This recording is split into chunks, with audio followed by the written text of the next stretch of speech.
ሰላም የተማሪ ቤት ወዳጆች እንደምን ቆያችሁ? ዛሬ የስምንተኛ ክፍል ሲቲዝንሺፕ የመጨረሻውን ክፍል ነው ይዤላችሁ የቀረብኩት። እንግዲህ 7 ምዕራፍ አለው። 7ቱን ምዕራፍ አይተናል ከዚህ በፊት በነበሩ ቪዲዮዎች። ዛሬ የመጨረሻውን የስምንተኛ ክፍል ሲቲዝንሺፕን ይዤላችሁ ቀርቤያለሁ። በቀጣይ ከ7ኛ ክፍል የትኞቹን ምዕራፎች ላይ አተኩሬ እንድሰራላችሁ እንደምትፈልጉ በኮሜንት እንደተለመደው አስቀምጡልኝ። ኮሜንታችሁን እያንዳንዱን ኮሜንት አነባለሁ፣ ምላሽም ስሰጥ ቆይቻለሁ። አንዳንዶቻችሁ እጅግ በጣም ደስ የሚል ኮሜንቶችን ሰጣችሁኛል። ሲቲዝንሺፕ ፈተና አንተን ቪዲዮ አይቼ ደፍኛለሁ ያለኛለ፣ ሲቲዝንሺፕን እንድወድ አድርገኛል ያሉም አሉ። እንዲሁም ሲቲዝንሺፕን በዚህ መልኩ አልተረዳነውም ነበረ፣ አሁን በጣም ግልጽ ሆኖልኛል ያሉም አስተያየቶች አሉ። እነዚህ ሁሉ የኔ ሽልማቶች ናቸውና በጣም እንድበረታ በደንብ እንድሰራ ያበረታቱኛልና አሁንም አስተያየታችሁን መስጠት አታቁሙ። እንዲሁም አዳዲስ የሆናችሁ ተማሪዎች ካላችሁ ይህንን ቤተሰብ ተቀላቀሉና አብረን እንማማር እያልኩኝ ወደ ሐሳቡ አልፋለሁ። እንግዲህ የዛሬው ፖይንታችን the importance of critical thinking skills in problem solving የሚለውን ቶፒክ ነው የምናየው። በቀጥታ ወደ ሐሳቡ እንለፍ። making sound decisions ትክክለኛ ውሳኔን መወሰን ይላል። The first importance of this critical thinking is, look, critical thinking is essential for personal and public life. ምናለን?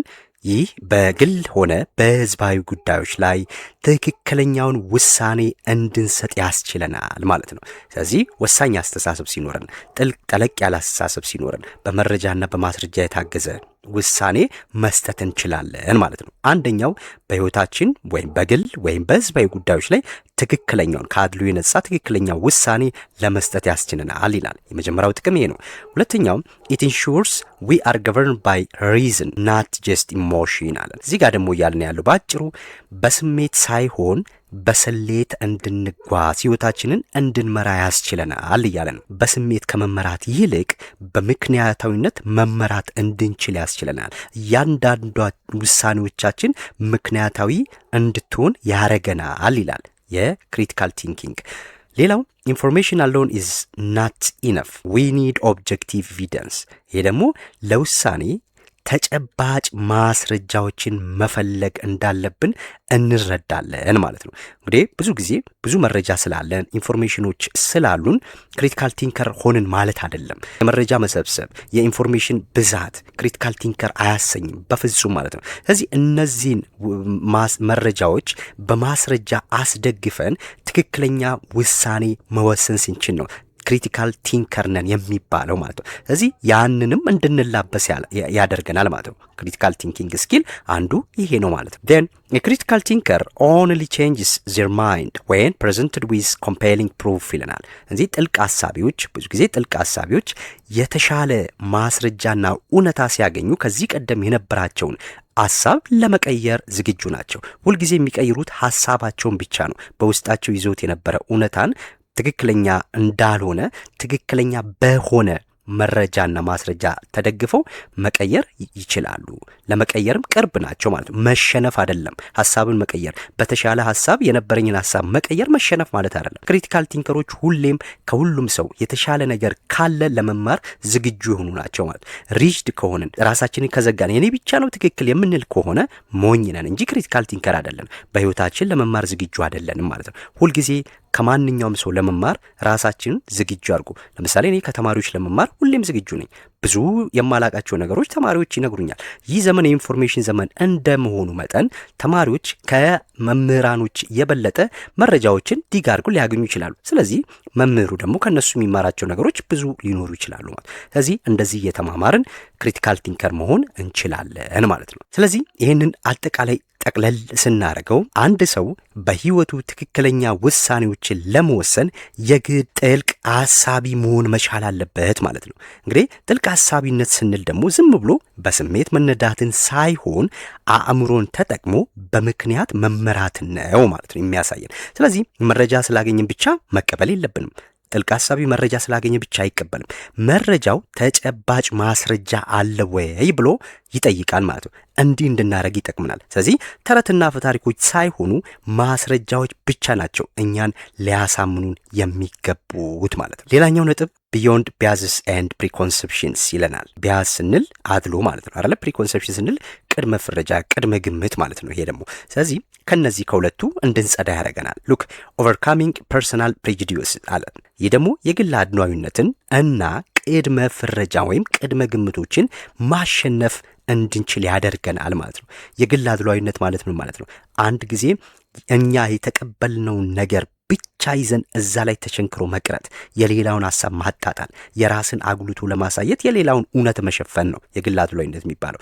የኛ ባልተረጋገጠ መረጃ ላይ የሌላውን እውነት መሸፈን የለብንም። ቅድም እንዳልነው ሁልጊዜም ራሳችንን ክፍት ማድረግ አለብን ማለት ነው። ኦፕን ማይንድ መሆን አለብን። እንደዛ ስንሆን ብዙ እውነታዎችን እንድንረዳ እንድናቅ ያደርገናል ማለት ነው። ሁለተኛውም ፎርሙሌቲንግ ኮንቪንሲንግ ሪዝንስ ፎር ዩር ኮንክሉዥንስ፣ ሁልጊዜ ለድምዳሜዎቻችን አሳማኝ ምክንያቶችን ማቅረብ እንድንችል ያደርገናል ማለት ነው። አሳማኝ ምክንያቶችን ሁልጊዜ ማቅረብ መቻል አለብን። ለምንሰጠው ድምዳሜ በዚህ ምክንያት ነው ብለን ሊስት አድርገን ማሳመንና ማቅረብ መቻል አለብን። ያንንም እንድናዳብር ይረዳናል ማለት ነው። then making intelligent decisions about what to believe፣ ምን ማመን እና ምን ማድረግ እንዳለብን በብልሃት መወሰን እንድንችል ያደርገናል። አያችሁ፣ ምንድነው ማመን ያለብኝ? ምንድነው መቀበል ያለብኝ? እንዴት ነው ማመንና መቀበልስ ያለብኝ? ምን ማድረግም እንዳለብኝ በብልህነት እንድወስን ያስችለኛል ማለት ነው። ጥልቅ ሐሳቢ ሲሆን በጅምላ በመንጋ የምንነዳ አይሆንም። ስለዚህ የማምነውን ነገር በምክንያት የምቀበለውን ነገር በምክንያትና በብልህነት እንድወስን ያስችለናል ማለት ነው። ቢካሚንግ a self directed ኢንዲፔንደንት ለርነር ይላል። ራሱን የቻለ አሳቢና ተማሪ መሆን እንድንችል ያደርገናል። ሰዎች ሐሳብ የሚጭኑብኝ ሰው መሆን የለብኝም። ሰዎች ሁልጊዜ ሐሳባችሁን እያስቀየሩ እነሱ በፈለጉት ወይም በቀደዱላችሁ ቦይ ብቻ መፍሰስ አይገባም ማለት ነው። ስለዚህም እንደዚህ አይነት ሰው እንድንሆን ያስችላል። እንዲሁም ተማሪ መሆን ሁልጊዜም ከዚህ በፊት ምንም ብለናል። ላይፍ ሎንግ ለርነር አንዱ ስትራቴጂ ነው አይደለ? እነዚህ ክሪቲካል ቲንከር ለመሆን አንዱ መርህ ምንድነው? የእድሜ ዘመን ተማሪ መሆን ነው። ሁልጊዜም አዳዲስ ነገሮችን ለመማር መቻል። እነዚህን ነገሮች ግን ስንማር ራሳችንን ችለን ነው መሆን ያለበት ማለት ነው። ስለዚህ ሰዎች ብቻ ስለተቀበሉት አይደለም መቀበል፣ ብዙ ሰው ስላወራለት ብቻ አይደለም ያንን ነገር ማድረግ ያለብን።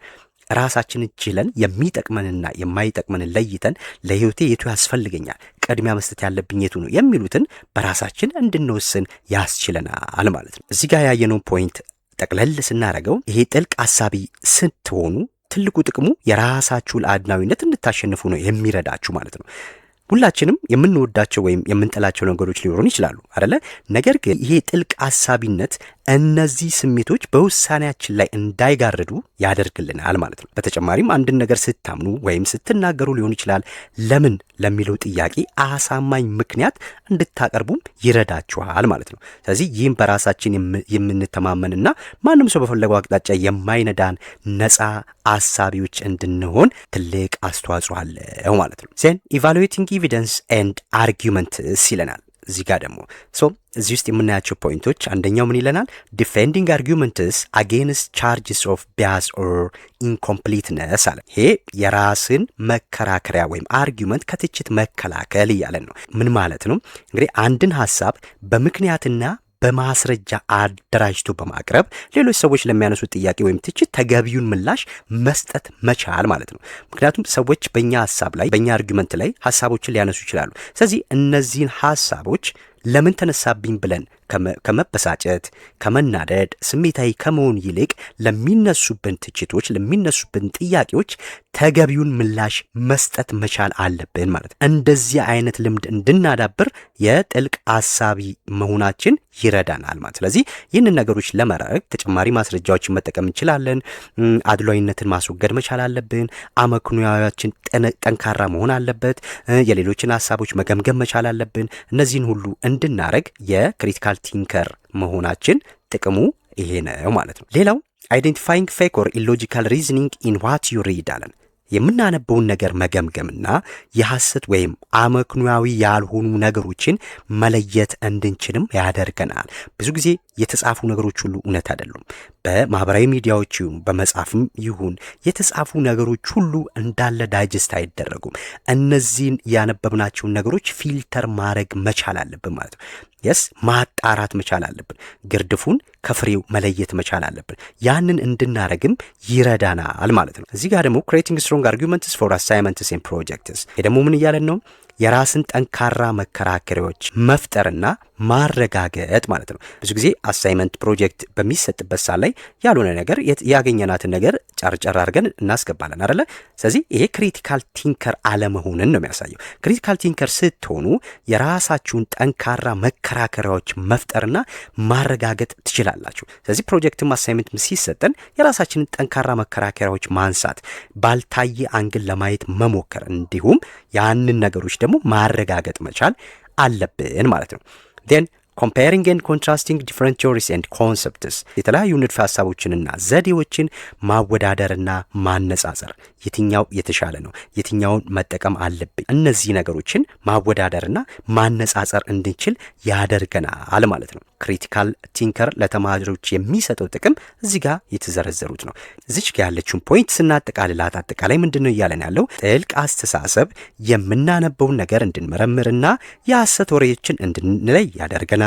ለማንኛውም ለምናቀርበው ሐሳብ ማስረጃዎችን እንድንጠቀም እንዲሁም ለክፍል ፕሮጀክቶች ወይም ለፈተና ጥያቄዎች ጠንካራና በማስረጃ የተደገፈ መልስ እንድትሰጡም ትልቅ አቅም ይሆንላችኋል ማለት ነው። በተጨማሪም የተለያዩ ሐሳቦችን በማወዳደር የተሻለውን እንድትመርጡም ያግዛችኋል ማለት ነው። ክሪቲካል ቲንከር ኢምፖርታንሱ ሌላኛው ይሄ ነው። ይሄ ደግሞ የመጨረሻ ፖይንታችን ምንድነው?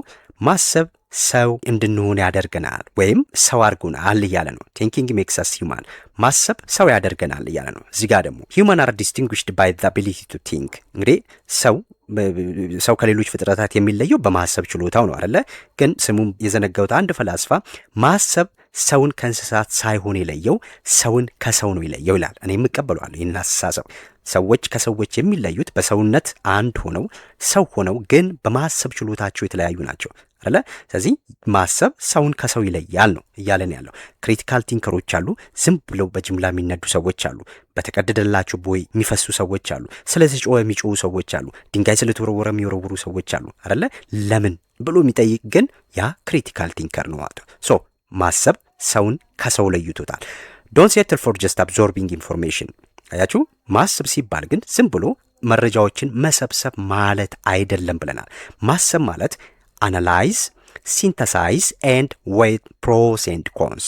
አያችሁ፣ ዝም ብሎ መቀበል ሳይሆን ማሰብ መተንተን፣ ማቀናጀት። ሲንተሳይዝ ማለት የስ መተንተን፣ አናላይዝ መተንተን ማድረግ መቻል አለብን። ሲንተሳይዝ ማድረግ አለብን፣ ማቀናጀት መቻል አለብን። እንዲሁም ዌይት ፕሮስ ኤንድ ኮንስ አለ፣ ጥቅምና ጉዳቱን ማመዛዘን መቻል አለብን ማለት ነው። እነዚህን ነገሮች ስናደርግ ነው ክሪቲካል ቲንከር የምንባለው እንጂ ዝም ብለን መረጃዎችን ስለሰበሰብን በውስጣችን ስላመቅን ስለተለያዩ ነገሮች ስላወቅን ክሪቲካል ቲንከር ነን ማለት አይቻልም ማለት ነው። ዶክተር፣ ፕሮፌሰር የተለያዩ ማዕረጋትን ይዘው ግን ከአንድ ተራ ሰው ያልተናነሰ አስተሳሰብ ላይ የሚገኙ ብዙ ሰዎች አሉ። ማሰብ ሰውን ከሰው ነው የለየው የተባለው ለዚህ ነው። አያችሁ፣ ዛሬም ትንሽ አስተሳሰብ የሚያስብ ፕሮፌሰር ሊኖር ይችላል። ትንሽ አስተሳሰብ የሚያስብ ዶክተር ሊኖር ይችላል አይደል? በዘረኝነት ውስጥ ተወሽቆ ስለ አንድ ወገን ብቻ የሚያስብ አስተማሪ ሊኖር ይችላል። ስለዚህ ለዚህ ነው ማሰብ ሰውን ከሰው ይለያል ያልነው። ሰው ሆኖ ሲፈጠር ሰው ለተባለ ሰብ ለሆኑ ነገሮች ሁሉ የሚያስብ ነው አሳቢ የሚባለው ማለት ነው። ሶ ፋይናሊ ኤቭሪ ዲሲሽን መስት ቢ ሰፖርትድ ባይ ክሪቲካል ቲንኪንግ አለ። እያንዳንዱ ውሳኔ በጥልቅ አስተሳሰብ መደገፍ መቻል አለበት እያለን ነው። ጠቅለል ስናደርገው የጥልቅ አስተሳሰብ እኛን ሙሉ ሰው የሚያደርገን ክህሎት ነው ማለት ነው። የታዘዝነውን ወይም የተነገረንን ብቻ ዝም ብለን የምንቀበል መሆን የለብንም። ይልቁንም ነገሮችን መተንተን፣ ጥቅምና ጉዳቶችን ማመዛዘን እና በመጨረሻም ትክክለኛ ውሳኔ ላይ መድረስ አለብን። አስታውሱ፣ በሕይወታችሁ የምታሳልፉት እያንዳንዱ ውሳኔ በምክንያታዊነት የተደገፈ መሆን አለበት ማለት ነው። ይህ የ8ኛ ክፍል ሲቲዝንሺፕ የመጨረሻው ክፍል ነው ማለት ነው። ቅድም እንዳልኳችሁ ሳትረሱ በኮሜንት ላይ የ7ኛ ክፍል የትኞቹ ቻፕተሮች ላይ እንዳተኩር እንደምትፈልጉ በኮሜንት አስቀምጡልኝ። ማንኛውም ጥያቄ፣ ሀሳብ፣ አስተያየት ካለ ትችትም ካለ ለመቀበል ዝግጁ ነኝ። በአፋጣኝ እመልስላችኋለሁ። ላይክ፣ ሼር፣ ሰብስክራይብ ማድረግ አይረሳም። በቀጣይ ቪዲዮ እስከምንገናኝ መልካም የጥናት ጊዜ ይሁንላችሁ እያልኩኝ እሰናበታችኋለሁ። ባይ ባይ።